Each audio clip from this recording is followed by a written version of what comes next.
नीलावंती एक श्रापित ग्रंथ की पूरी कहानी। नीलावती ग्रंथ। दोस्तों, नीलावती ग्रंथ को भारत सरकार ने बैन कर दिया है क्योंकि इस ग्रंथ को एक श्रापित यक्षिणी के द्वारा लिखा गया है। ऐसा माना जाता है कि जिसने भी लालचवश इस किताब को पढ़ने की कोशिश की है उसकी मृत्यु हो गई या फिर वह पागल हो गया। जब बहुत सारे मामले आने लगे तो भारत सरकार ने ग्रंथ को पढ़ने पर पूरी तरह से बैन लगा दिया।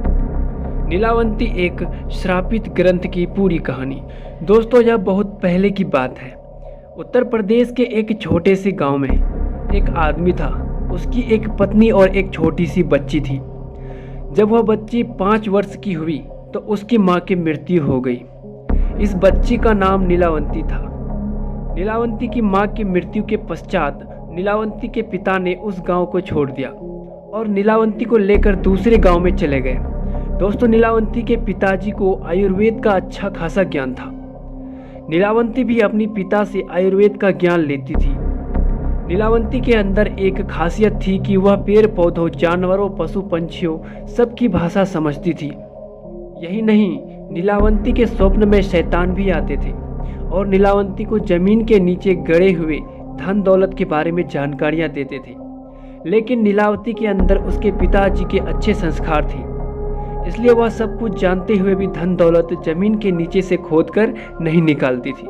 नीलावती को पेड़ पौधे और शैतान जो भी मंत्र बताते थे वह पीपल के पत्ते से बनी किताब पर लिख लेती थी।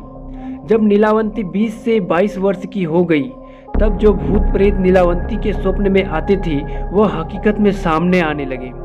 कुछ समय बाद नीलावती को पता चलता है कि वो एक श्रापित यक्षिणी है जो एक श्राप की वजह से इस दुनिया से बाहर नहीं निकल पा रही है। उसे अपनी दुनिया में जाना था।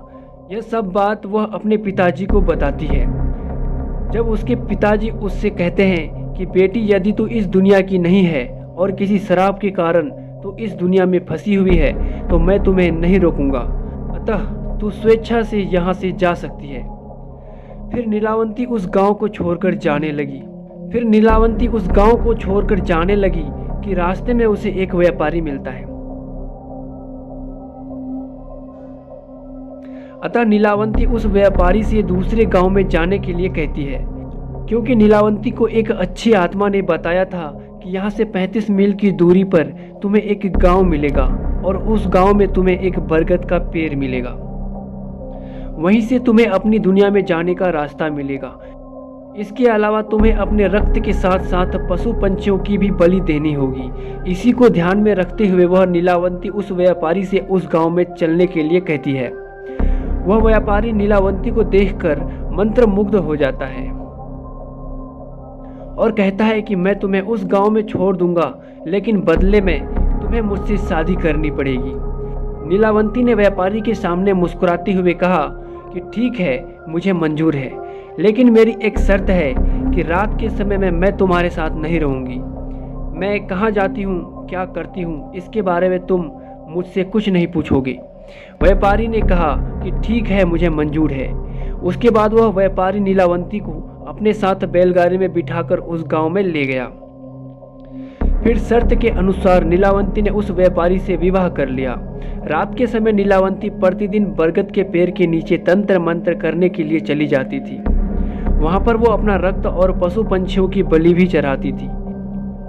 एक दिन रात के समय जब नीलावती तंत्र मंत्र उस बरगद के पेड़ के नीचे कर रही थी, उसी समय उस गांव के कुछ लोग नीलावती को पशु पंछियों की बलि देते हुए देख लेते हैं और उस व्यापारी को जाकर सारी घटनाएं की जानकारी देते हैं। जब अगली रात को नीलावती अपने समय के अनुसार रात में तंत्र साधना के लिए निकलती है तो उसके पीछे पीछे वह व्यापारी भी चला जाता है और नीलावती को तंत्र साधना करते हुए देख लेता है।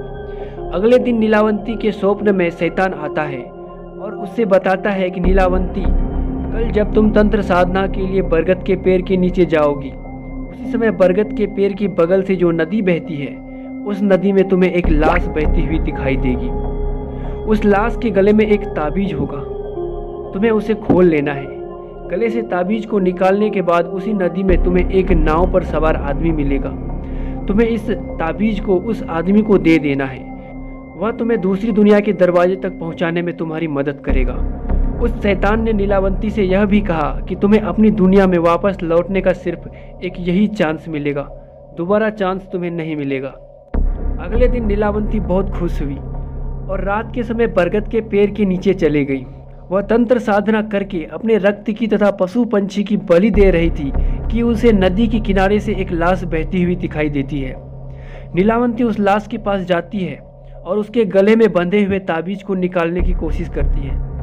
उसी समय वहां पर वह व्यापारी आ गया जो अपने असली शैतान के रूप में आ गया था। वह ताबीज की पहली गांठ खोल पाई थी, दूसरा खोलने ही वाली थी कि वहां गांव वाले आ गए और नीलावंती को नरभक्षी समझकर कहने लगे कि ये दोनों शैतान हैं, ये दोनों सभी गांव वालों को मार डालेंगे, अतः इन दोनों को मार डालो। सभी गांव वालों ने अपने अपने हथियार लेकर दोनों को दौड़ा लिया। नीलावंती तो बच गई, लेकिन गांव वालों ने उस राक्षस को मार गिराया।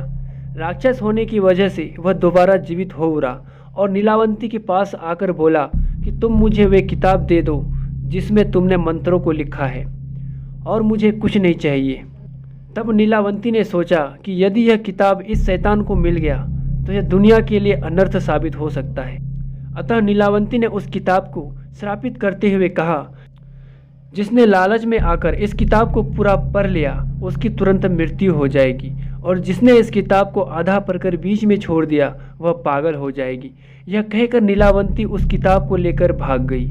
उसके बाद नीलावंती का आज तक पता नहीं चला कि वह कहाँ गई। कुछ समय पश्चात वह किताब एक साधु को मिलती है। उस साधु के मन में किसी भी तरह का लोभ लालच नहीं था, क्योंकि वह किताब दूसरी भाषा में लिखी गई थी। अतः उस साधु ने उसे सरलतम रूप से अनुवाद करके लिखा ताकि सभी को समझ में आ जाए।